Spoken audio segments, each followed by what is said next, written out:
Hey guys, welcome back to the channel, and today I'm gonna show you how to remove a vehicle from your Geico auto insurance policy online in 2025. Alright, it's gonna be a quick one. We're not gonna waste much time on this. Just gonna give you guys a very quick step-by-step guide on how to get this done. Now you can always read up more, check out more information. This is just gonna be a very quick guide. So the first thing you're gonna do is to log into your Geico account. So go to the Geico's website and log into your account using your username and password. Don't forget that's the Geico website, and then log into your username and password.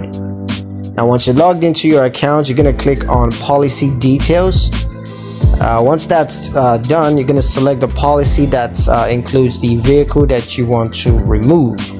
And once you have that selected, you're gonna click on vehicles and just select the vehicle that you want to remove. And once you click on remove vehicle and confirm that you indeed want to remove that vehicle from your policy. And once that's done, you're gonna review and confirm the changes to your policy just to make sure that everything is accurate. So yeah, that's pretty much it on how to remove a vehicle from your Geico auto insurance policy online in 2025.